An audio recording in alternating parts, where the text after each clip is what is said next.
আমাদের থাকার জায়গা নাই। আমি সরকারের পক্ষ থেকে অনুরোধ করতেছি, যদি আমাদেরকে পুনরায় পুনর্বাসনের ব্যবস্থা করে দেন অনেক ভালো হইতো আমাদের জন্য। ঠিক আছে।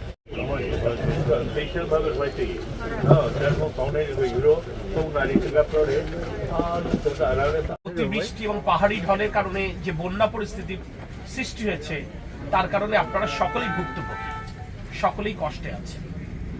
বুঝতে পারবেন না নিশ্চয়ই আমাদের এমপি মহোদয় আপনাদেরকে বুঝিয়ে বলবেন।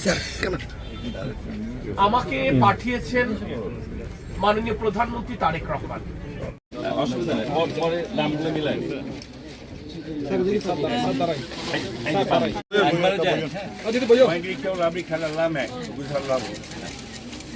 ওনাকে পানি দেন।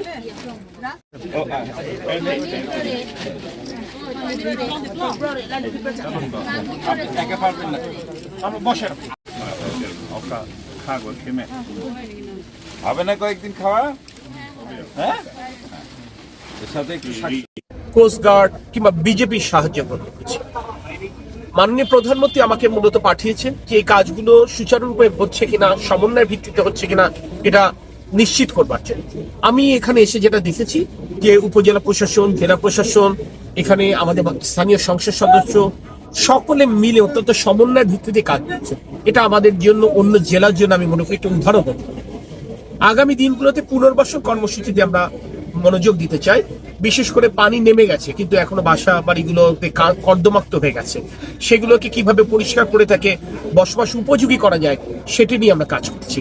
এবং আপনারা জানেন সরকার অঙ্গীকার করেছে বন্যার কারণে যে সমস্ত ঘরবাড়িগুলো বসবাস অনুপযোগী হয়ে গেছে, বিভিন্ন কারণে ভেঙে গেছে, সেগুলো মেরামতের জন্য প্রয়োজনীয় নির্মাণ সামগ্রী আমরা সরকারের তরফ থেকে ইনশাল্লাহ।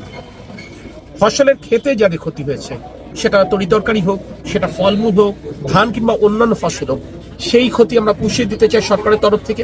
গবাদি পশু কিংবা মাছের খামারি যারা ক্ষতিগ্রস্ত হয়েছে সেক্ষেত্রে সরকার তাদের পাশে থাকতে চায়।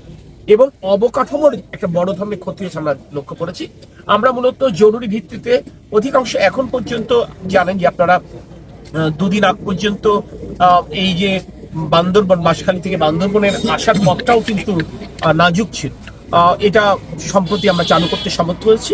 এখন বান্দরবন থেকে রাঙামাটি যাওয়ার পথে একটি জায়গায় ব্রিজ ভেঙে গেছে, আমরা নির্দেশনা দিয়েছি, কাজ শুরু হয়েছে। আমরা আগামী 4 থেকে 5 দিন সর্বোচ্চ তার মধ্যে আমরা ওই ব্রিজটাও চালু করতে সক্ষম হব।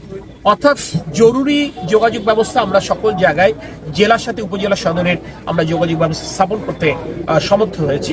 আমরা নির্দেশনা দিয়েছি যদি কোনো উপজেলা সদরের সাথে কোনো ইউনিয়নের যোগাযোগ বিচ্ছিন্নতা থেকে থাকে সেটাও আগামী 5 থেকে 7 দিনের মধ্যে চালু করতে হবে। মাননীয় মন্ত্রী, একটা প্রশ্ন